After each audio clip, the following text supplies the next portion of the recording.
People don't realize daily, like, how much the government affects their lives. Every time you're pulled over by a police officer, every sign, like all these stupid things, these are the state imposing upon your life. Welcome to the Lions of Liberty podcast. Here is your host, your guide, your shining beacon of liberty, Marc Clair. Welcome back, my Liberty Lab Rats, to Lions of Liberty, your home for great conversations about the ideas of liberty. And we've got another great one coming for you here today in this, the 227th episode of this program.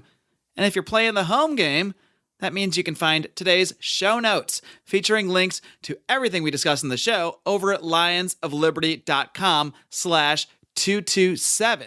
Today's show is sponsored by another great libertarian podcast, We Are Libertarians. If you're a fan of this program, I guarantee you're going to love what Chris Spangle and all the other guys and gals over at We Are Libertarians are doing. Check them out at wearelibertarians.com.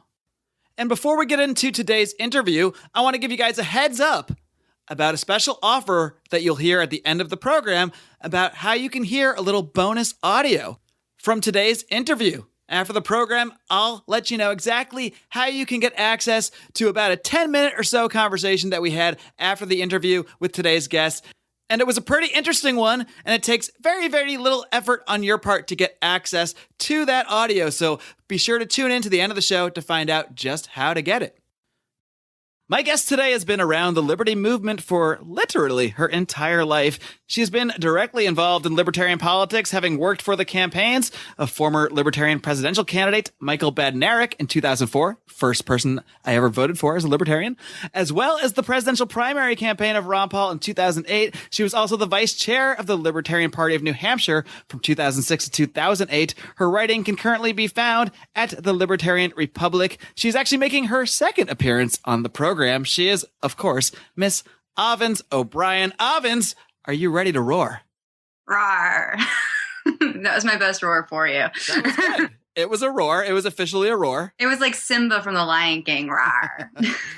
Now, Avens, you actually, I don't know how you bucked the system here. Somehow you already got on the show before getting the official Marc Clair interview treatment, but we did have you on a few, maybe the other month to talk about the libertarian candidates in one of our Libertarians in Living Rooms Drinking Liquor episodes. So I'll, of course, link to that in the show notes for today's show. So go back and check that out to learn a little bit more about Avens, but we're going to learn even more about you today. So we already discussed how you kind of grew up as a libertarian and were raised in a libertarian family. So we'll just kind of start right there. What's that like? Because not that many people actually grow up in a libertarian household. Most people have to kind of find it on their own, or, you know, I've kind of worked on my dad, turning him a little bit more libertarian. So what is it like to kind of come at it from the other way, to be raised in an already libertarian environment where these ideas are actually just normal in your household? Well, I guess I'm not entirely sure what it would be like to be raised the other way. So my basis for comparison is only the stories that everyone else tells about, like, you know, rebelling against their parents or having to convince their parents to agree with them. But for me, I guess libertarian philosophy has always just been kind of second nature to me, because it was, you know, how my parents kind of viewed the world and how they brought it to me. And so a lot of times I think of things, my parents, you know, would kind of postulate the world to me in particular ways. And I was like, yeah, of course, that's how the world is, you know, like government is force. And there's these concepts that a lot of people pick up later in life that I'm like, no, of course, that's how that is. You know, government is an action of force. And, you know, law is basically putting a gun to someone's head. And these are just things that aren't, you know, crazy rhetoric that, you know, I picked up from reading Rothbard. They're literally just the, you know, the things that I kind of took for granted as a kid.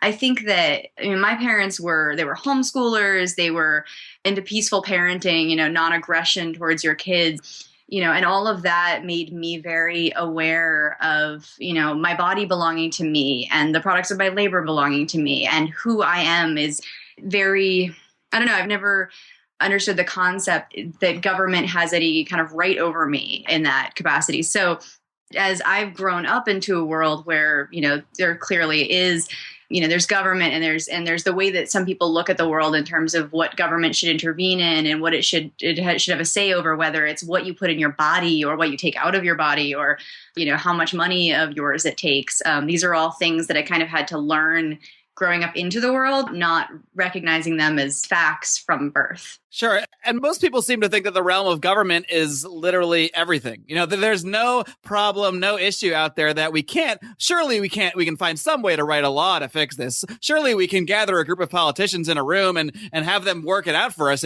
But when did you actually realize that that's actually not, that method that people use of thinking and how it conflicts with the way you were raised? When did you realize that the way you were raised was kind of different from the way probably most of the kids you interacted with were raised? Now maybe that's not the case. Maybe your parents had you with, similar types of families that maybe held some similar beliefs. So maybe even in that circle, you had a little bit more exposure to different ideas. But I imagine at some point you realized that most of the world certainly was not raised the way you were. Yeah, I was raised, I feel sometimes like my parents were really doing a bit of a social experiment with us because my parents were, just for record, both my parents were born like right after World War II. So like I have like Vietnam era parents, even though I was born in the late 80s. And so just late culture. 80s, oh my God. Right, I know. I was born in 87. So, but culturally, my parents were of the kind of the New Age era. So as a result, my parents worked on the 72 Hospers campaign. They were both in kind of the hippie movement of New Age religions. And so I was raised pagan. And then on top of that, my parents were very involved in objectivism and libertarianism. And, they knew Murray Rothbard. And so there was this kind of these two things, libertarianism, and then homeschooling, and then paganism. It's like the age of Aquarius meets Ayn Rand. It's like seriously, I honestly, sometimes I think that my parents were just like, we were guinea pigs, and they were like, all right, we're going to raise them in homeschooling. We're going to raise them pagan. We're going to give them weird names like Ragnar and Avens. And my brother was named out of Atlas Shrugged. And then we're just going to... That's kind of badass. It is. Name. And, he owns it. My brother Ragnar he's very Ragnar. Like, not necessarily the character in the book, but he is, he's very much himself. But I don't know, he owns the name. Like, you meet Ragnar and you're like, yeah, you're a Ragnar. You could be nothing else. I picture him. I've never seen a picture of your brother, but to me, he looks like a giant muscular guy with long hair and like a hammer. I don't know. That's how I picture a Ragnar looking. It's funny. He does have long hair, but he actually has dark hair. Most people kind of picture like your typical blonde Viking. But yeah, my brother has dark hair. But yeah, so ultimately the point is that my parents kind of raised us. I sometimes feel like they did it in this sort of experimental, like, ooh, let's see how weird we can make them. And then I knew fellow pagans, I knew fellow libertarians, I knew kids in my neighborhood who that were Christian or Jew or, Democrats or anything else. So I grew up with people all around me that I knew had different ideas about the world. And I just I believe that libertarianism can allow for a lot of things. Like, you can be somebody who believes in a particular lifestyle or way of life as long as you don't want to force it on anyone else. And so I was always like, of course, I'm a libertarian. You can choose to live however you want in your house on your property, and I can live however I want in my house and my property, and there's no problem there. And it was interesting when I kind of discovered, I don't know entirely when it kind of hit me, but there was kind of this moment in which I realized that other people didn't think that you could do whatever you wanted on your own property or in your own life. And that was like, wait, what? But I'm not hurting anyone else.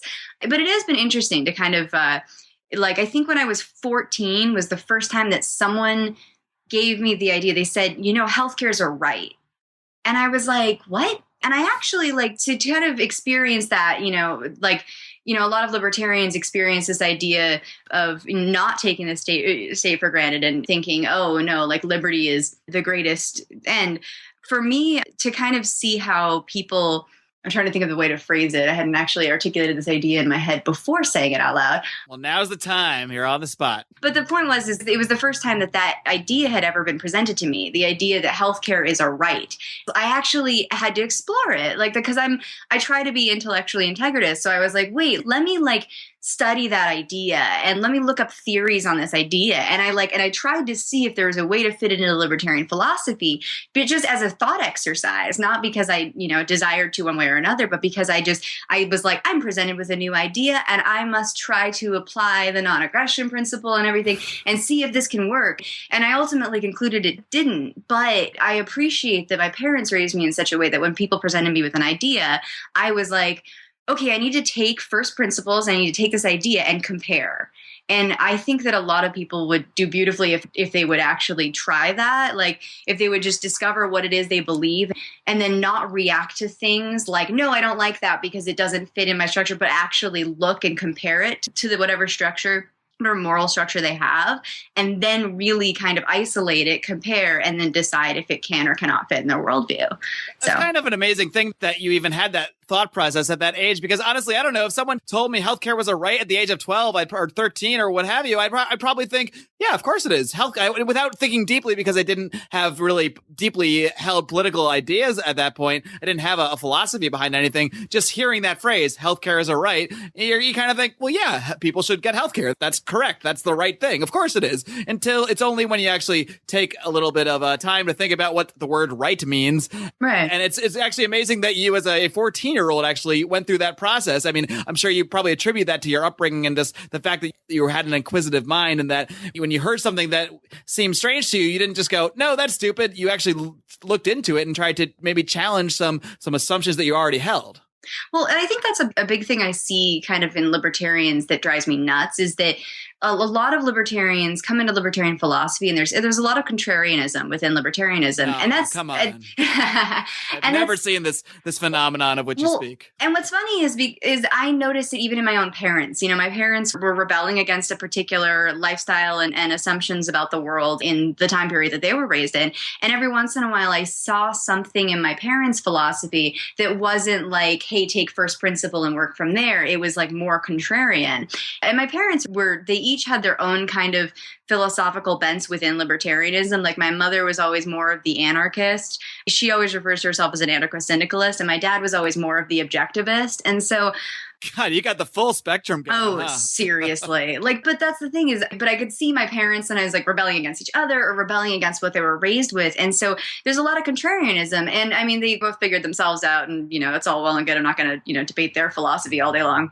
But at the end of the day, I see a lot of contrarianism in other libertarians where they jump to oppose something just because, liberals asserted that and I don't like liberals. And so I don't like that idea. And it's like, what? Could you just take a step back, take the idea, isolate it, and think about it. And again, apply first principles and see what's up. But I see a lot of libertarians sometimes kind of bristle at a concept if they think the concept is coming from the Democrats or the liberals or the conservatives and not actually assess it by its own merit. And that drives me nuts. It's something I call the libertarian or the anarchist synapse. It's a knee-jerk response to anything that some people feel is objectionable to their beliefs, even if the actual specific statement or what have you might not be. Like, you can't post a Martin Luther King quote in libertarian circles without someone having to be like, that guy was a communist, right? It's like, oh, all right, what? I'm not talking about the guy's entire world view. I'm trying to show you this one quote, and maybe we can have a discussion about that quote and why I agree with it or why you disagree with it. Instead, there's the synapse, no, he's a progressive. He's terrible. You can't listen to anything he says. I noticed that a lot because when Muhammad Ali died, yeah, great example. Someone posted something about he was an incredible spokesperson against the draft, right? That was amazing. And then he also happened to have communist sympathies, and he was also, he was very involved with Black Panthers and things like that. And he's a complicated man. So was Martin Luther King. So was Thomas Jefferson. So was Ayn Rand. Ayn Rand actually believed that smoking was good. What the fuck? I look at this and I'm like, of course, we are flawed human beings. These were flawed human beings. Some people pick up stupid ideas and they can't let go of them, or they don't to me, it's like, we need to not worship people, but we should also a lot of times people look through history and they start tearing down heroes because of something bad they did or something they supported in the time or whatever. And it's like, you gotta isolate, you gotta just be able to say, okay, here was some good, here was some bad. And hey, I love that Jefferson quote. Yes, he owned slaves and that really, really sucks. But guess what? Here's an amazing quote that showed that he was witness to some truth. And let's take that and enjoy that. And same with Muhammad Ali. I mean, him talking about how he doesn't owe the government his labor is amazing. Rock that quote. Every libertarian should pick that up and carry it off. I don't know. That's my perspective on that. No, I mean, I think you're speaking to an issue that we see all over libertarian dialogue. I'm sure it's not confined to libertarians. There's no doubt that progressives and conservatives and people of all political ilks do the same sort of thing. You get trapped in your little bubble. But I think the difference is there that libertarians think everyone else does it and thinks that they don't. Yeah, Many exactly. of them do. When I see it all the time. I mean, sometimes I just feel like I'm butting my head against walls when I'm just trying to sort of explain some kind of nuanced topic, and I'm just getting bombarded with like catchphrases, and I'm just thinking like, wait, this is like the entire thing we're trying to reject. We're trying to reject this black and white, left versus right, us versus them thinking, and yet so many people seem to fall back into that trap without realizing it. Well, it's a comfortable, like, that's the thing is when you mentally create ruts in your mind, and even if you were raised in those ruts and then you have to, like, you get out of them, like, they're still really easy to slide back into. Very much so. So, Avens, why don't we talk a little bit about like how you made the transformation from libertarianism as just sort of the way you were raised and a thought process to actual political activism. You did become involved with the New Hampshire Libertarian Party, as well as a couple of presidential campaigns. Like I mentioned, Michael Badnarik, the first libertarian I ever voted for in my life.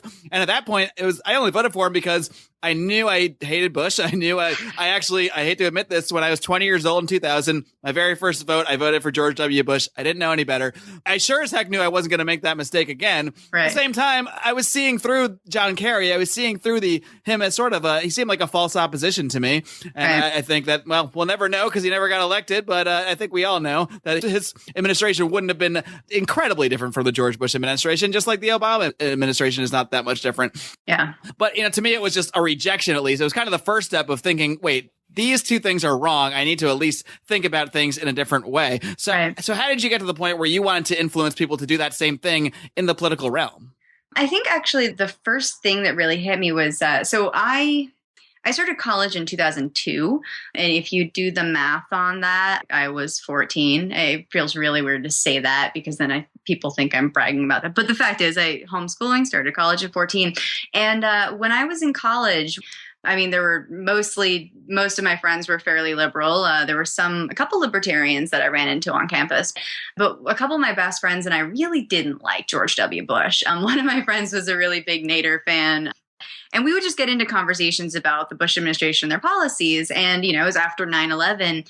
And I remember that the U.S. government invaded Afghanistan. And then I remember not use that you're going to get some angry Rothbardians right. So IMing you. The U.S. government military decided to invade Afghanistan. And then I remember the case being made for Iraq. And that was the first time, I'd already, gone around with my mom holding signs and being like, vote for Harry Brown. But it was really that made me own it. In that during that time, watching the Bush administration basically build their case for invading Iraq, that I was like, what the hell is going on? And I remember getting so angry. And what I was excited about was that all of my liberal friends were angry too. And we had this bond. And I wasn't just like the weird kid who said, I want guns and low taxes and weed. Like it was, we had this bond of not approving of the war. And so we started doing like anti-war protest stuff. So I was doing that with some friends in 2003 and then 2004, continuing to just do like protest activities, et cetera. And I got to know Michael Badnarik on the campaign trail in 2004. So it was at the end of August of 2004, I went to protest the Republican National Convention in New York City with a fellow libertarian activist friend of mine and my brother. And we actually went and marched against the RNC. And we also met up with a bunch of libertarians and Michael Badnarik in Central Park. And so I had this really awkward picture of me. I never share it because I look horrible in it, but it's this really awkward picture of me with Michael Badnarik and my friend Jim. And we were just like smiling and holding a Badnarik sign. And so that was the first time I went door to door telling people to vote for Michael Badnarik. I actually really just went door to door telling people not to vote for Bush. I was just like, please, just if you're going to vote for Bush, stay home. I was like, I don't care if you're going to vote for Kerry. Like, there's this guy Badnarik, and he's great. Like, so if you don't see a difference between the two of them, like, go for Badnarik. But at the end of the day, please don't vote for Bush because I really don't know. Like, we can't endorse what he's done over the last 4 years. And so I did that. I actually remember going out on election day, and it was sleeting in New Hampshire, and I went door to door asking people not to vote for Bush and like giving them material cereals on Bednarik when they would take them. So that was probably a very good strategy, because when you lead with something like that you know that you're going to find a lot of common ground on, where with a lot of people that you might not have other common ground on in a lot of other areas when you really dig deep into the philosophy. But if you start with, hey, I hate George Bush, you do too, then you already have something in common. You've already opened that door. And I'm sure it really did pave the way to a lot of productive conversations. Well, yeah. And I mean, it was funny because I mean, you know, you pull out all stops when you're going door to door trying to convince people something. I used to sell Girl Scout cookies, same thing. I remember because I was 17. I was 17 in 2004, and I couldn't. Junior in college? I couldn't vote. Yes, exactly.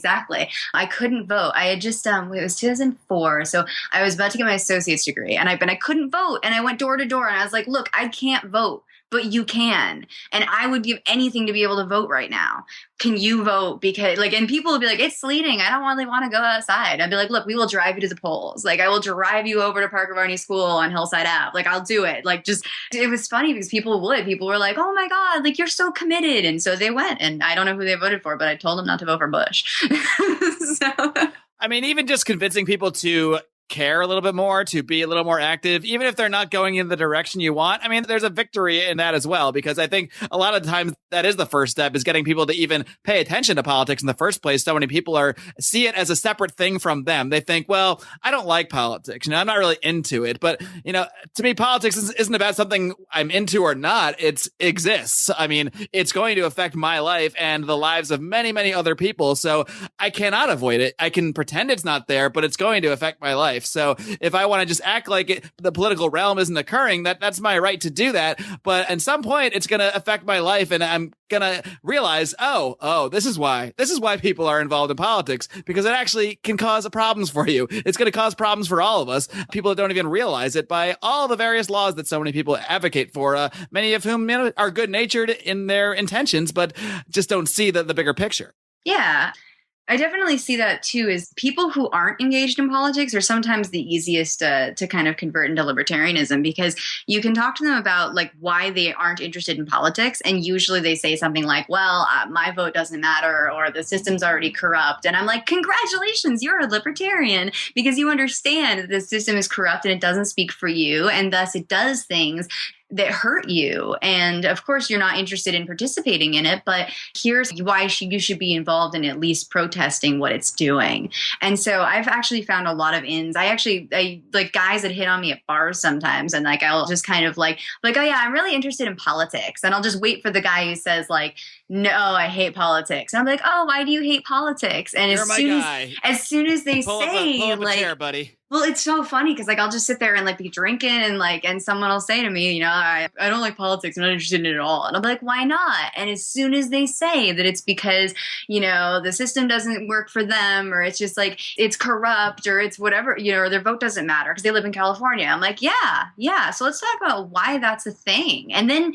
you talk about the news, and suddenly someone has a political opinion, even though they said they didn't like politics. And suddenly you're having a conversation about how, you know, burn the system down, and ta-da, libertarians. It's amazing how many supposedly apolitical people I see that just can magically come out with a gun control rant after something happens, or, you know, some other event occurs in the world. Suddenly they've got a very strong opinion on it, but then they'll go back to, but I don't like talking about politics. Like, wait a minute, you realize that's what you're doing right now? You're talking about politics. People don't realize that, especially when you start to recognize that, like, what is it? We break an average of 3 laws a day just by going about our daily lives. Sure. And so every time that you kind of point that out to somebody, it's like, yes, your life, your very act of living is political, because what you're doing is like the system is so fucked up that you are breaking laws every day. I remember my neighbor when I was living in New Hampshire. I was growing up in New Hampshire, and there was this like little old lady lived next door. She was wonderful. Her name was Eileen. And at one point she said, like, in New Hampshire, you have to get like your dog license or something. Like your dogs have to be licensed or registered to something, and you have to renew it periodically. I don't know. I've never had a dog, so I don't know exactly. I actually got last year, I have 2 huskies, and I got a letter that was not mailed. It was like placed in my yard from the city. And I guess I don't know how they like gathered that I had 2 dogs. Like I didn't fill out any forms. It just never occurred to me. I got my dogs. I had dogs for years. And suddenly when we're living in this particular house, I get this letter that says, we're aware you have 2 dogs in this residence and you need to fill out this paperwork and send us this money. And I did it because I don't want my dogs to be taken away or something. But it made me think, like, what is there some kind of task force going around Los Angeles, like peering into people's houses, seeing if they have dogs? I mean, it really just hit me like how ridiculous some of this stuff is. Did they get it from your vet's records? Probably. Who knows? I mean, that seems like it would be a violation of like dog HIPAA or whatever. I mean, well, they shouldn't know what my dog's medical conditions are. But that was the thing, is that I remember that Eileen like got this message from the city that said she had to renew her dog's license or whatever, and she just didn't feel like paying it. And I remember her like coming over to my house and like, you know, sitting there eating some cheese and drinking some wine with my mother and just being like, what are they going to do? Take me to doggy prison if I don't register my dog? And it's those little acts of anarchism that just happen in life that make you realize, holy crap, like the state is doing stupid shit. And so I love when those little things happen. And that was, you know, Eileen wasn't a particularly political woman, but she just had this little thing. And she was like, why the hell do I have to pay for my dog? This is my dog. Like, she's a golden retriiever. Did they ever come back for her dog? I have no idea. That's what I want to know. Can you call Eileen tonight and we'll give an update when I post the show?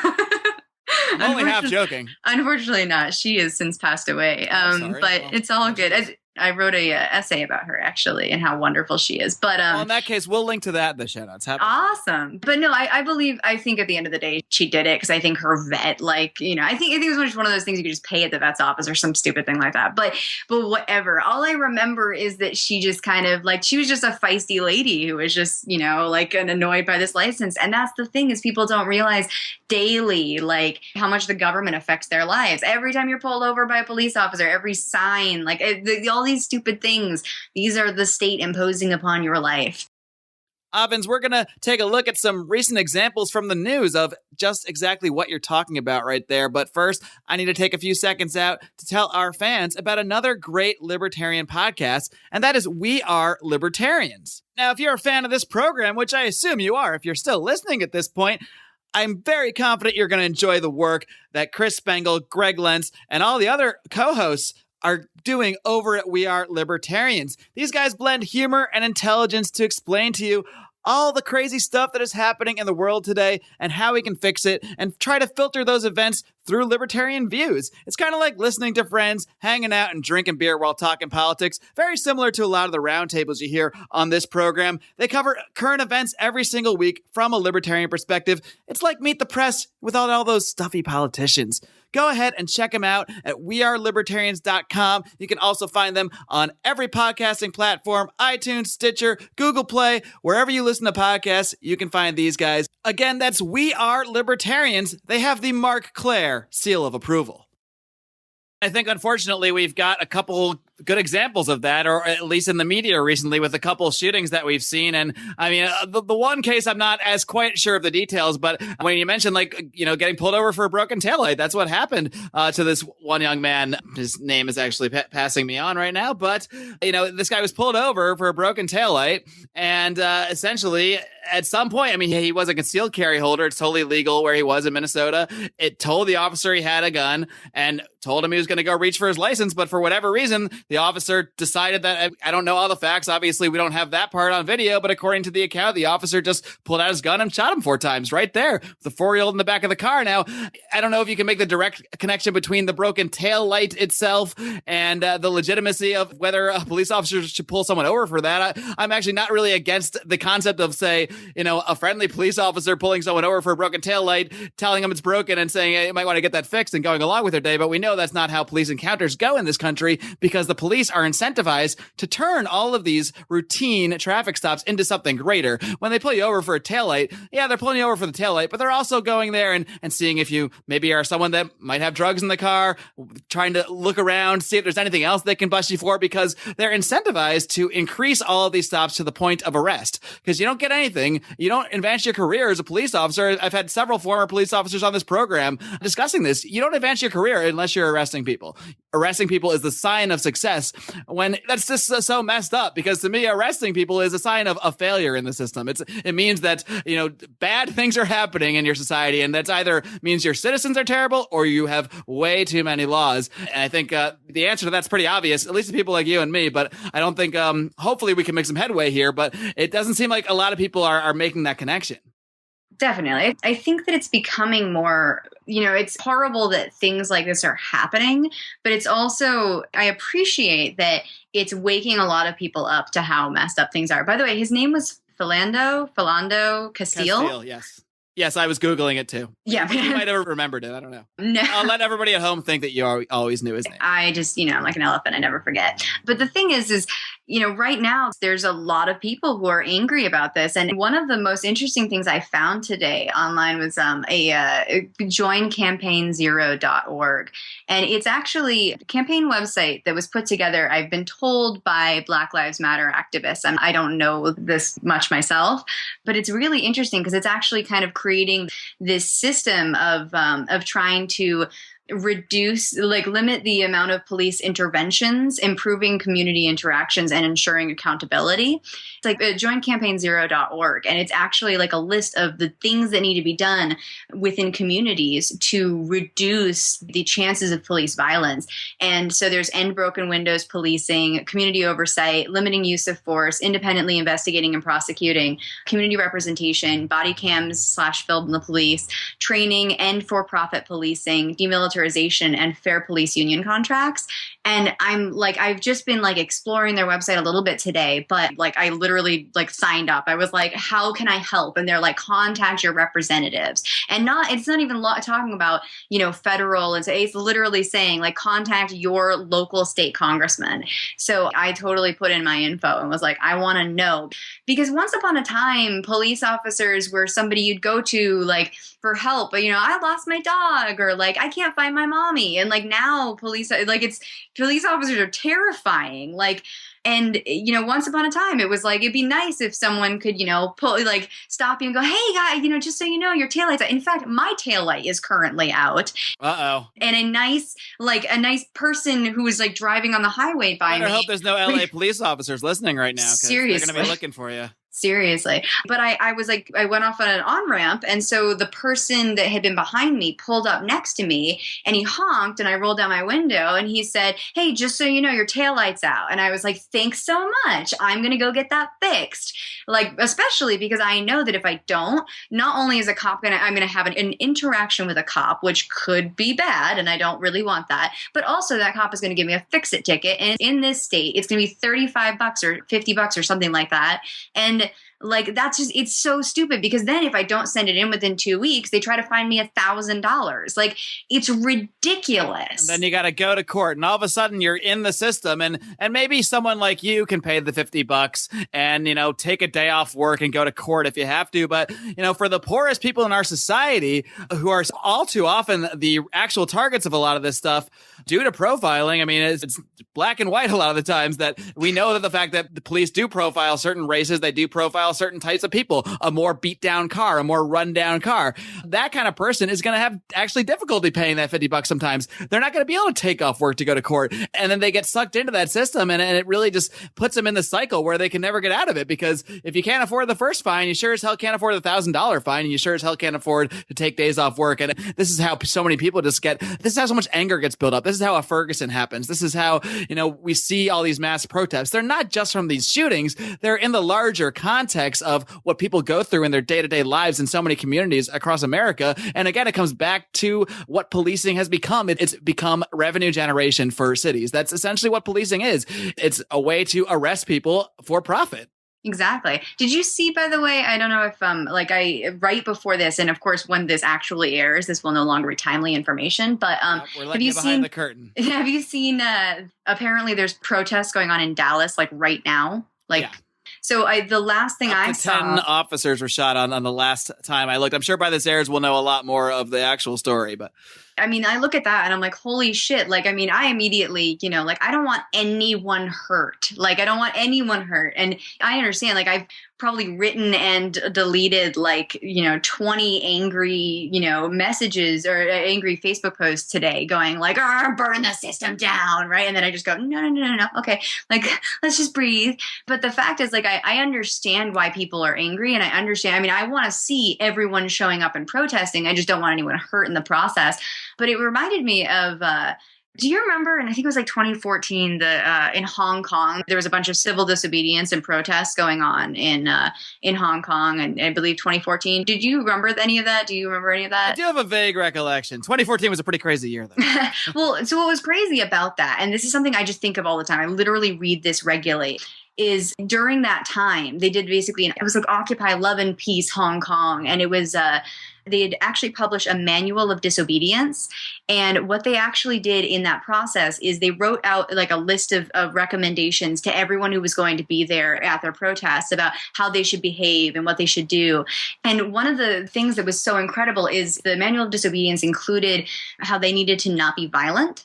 I don't want to tone police people and say, hey, simmer down now, this horrible thing just happened and you're protesting, but, behave yourselves. But at the end of the day, rereading this list of things they were telling their protesters to do in that protest, it seriously warms my heart to read because it's so beautifully written. And I actually pulled it up if you'd like to hear a paragraph of it. Go for it. Okay. So the whole thing, I'm reading it out of context. There's actually there talks about the philosophy of civil disobedience. And then it's point number 2 says, using violence against violence will only intensify bias and fear, provide the government the excuses for suppression, and further empower the suppressors. Civil disobedience is to win over hatred with love. The participants should face sufferings with dignified attitudes so as to summon the conscience of the suppressors and to minimize the hatred underlying the acts of suppression. More importantly, nonviolence will win over the empathy of bystanders and expose the complete lack of legitimacy of the institutional violence applied to us by the suppressor. The self-sacrifice can arouse the awakening of the public. Number 3 is the ultimate aim of the campaign is to establish a society embracing equality, tolerance, love, and care. We fight against the unjust system, not individuals. We are not here to destroy or humiliate the law enforcers. Rather, we are here to win over their understanding and respect. Not only do we need to avoid physical confrontation, but also to avoid developing hatred in heart. That is beautiful. Seriously, I read it and I just there's a whole list about do not bring any weapons or anything that can be used as weapons. When facing arrest, form a human chain and lie down to show our non-cooperation, but do not struggle. And it's so I just reading it, I'm like, holy crap. It's so, it's so incredible to read. And I read it periodically to just literally just calm myself down and because it's incredible. Because if you look back at some of the most effective forms of protest, you look at people being beaten down and you just immediately, everyone's heart goes out to the people who are being hurt.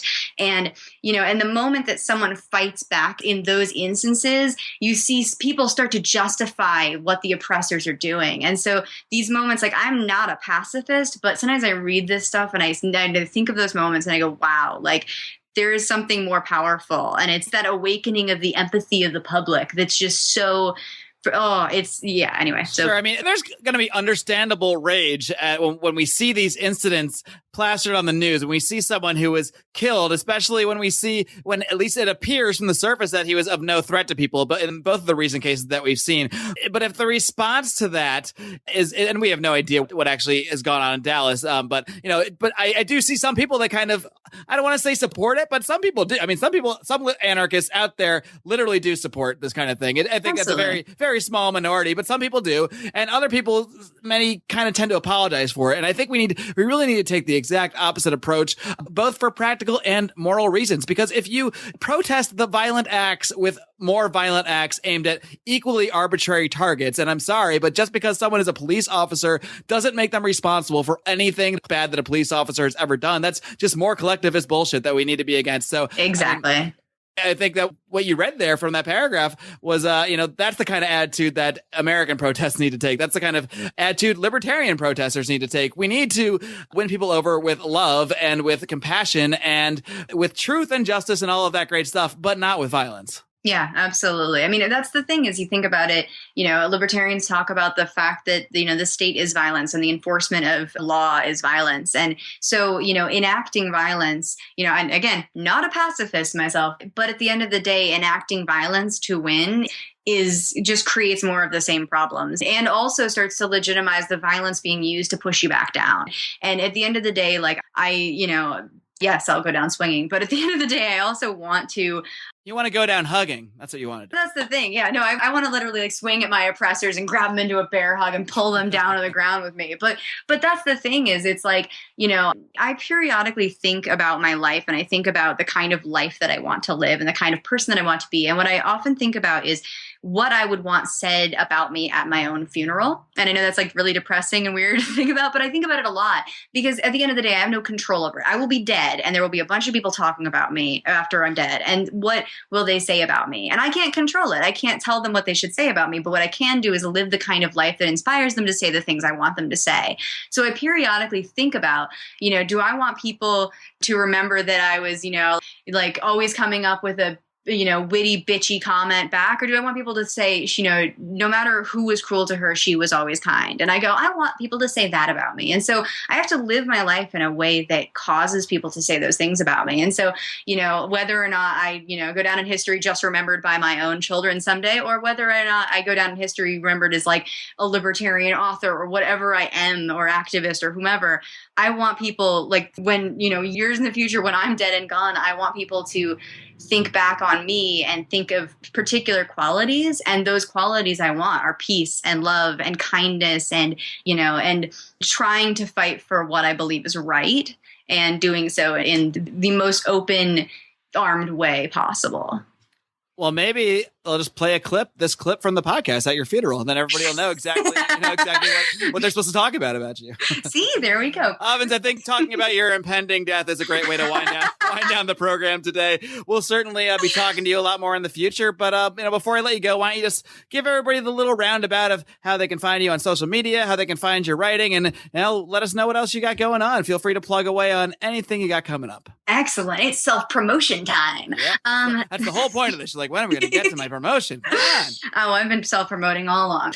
So you can find me. You can find me on Facebook as Avens O'Brien. My name is Avens, and I know your podcast displays will show it properly spelled. But hey, look, you pronounced it correctly too, which is awesome.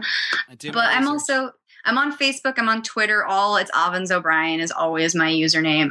And actually, so avensobrien.com leads to my writing, but actually the easiest way to find all of my internet presence, it's very stalker friendly, is just avens.me, AVENS.me. And so you can literally find links to everything from YouTube. I have a couple of YouTube videos. I've got my articles from the Libertarian Republic and a couple of other places, and everything from Twitter to Facebook to LinkedIn to, whatever. You can stalk me all day long on there.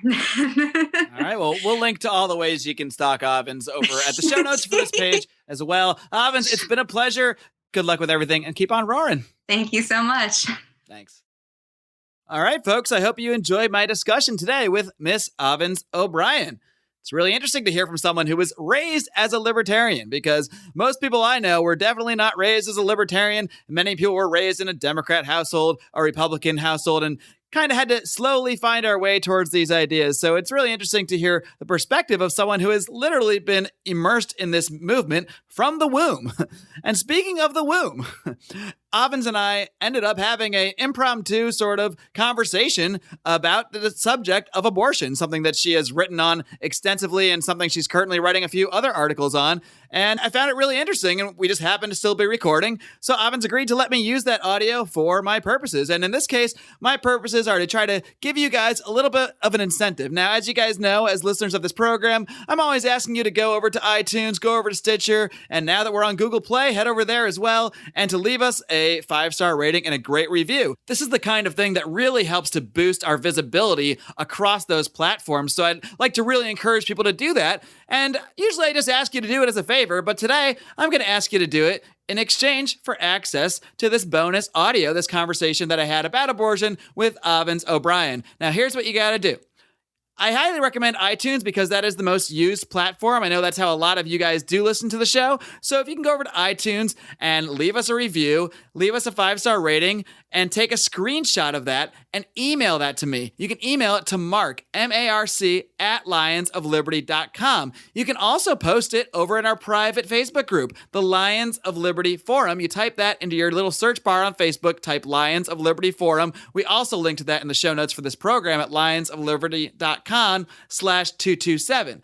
You go over and post that over in the forum or email it to me, whatever way you can get it to me to prove that you left us a 5-star rating and a review, and I will shoot you back a link to that conversation. Now, if you're one of the great fans of ours who has already gone ahead and left us a review on iTunes, you can do something else and you can go leave us a review on a different platform. You can leave us a review on Stitcher Radio. You can leave us a review at Google Play.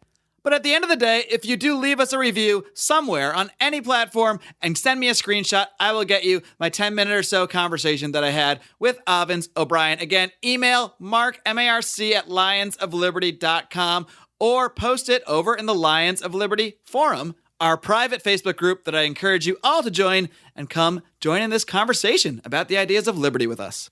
That conversation, of course, continues this coming Friday with my colleague John Odermatt and his Felony Friday, his weekly look at the broken criminal justice system. And then next week, we'll have some more fun for you. On Monday, I'm talking to Robin Kerner. He's been on this show several times, founder of the Blue Republican Movement, and he's going to be on the program to talk about his new book, If You Can Keep It, which seeks to help libertarians better communicate their ideas to the public. Something I think we can all use a little help with. And until next time, folks, live long and live free.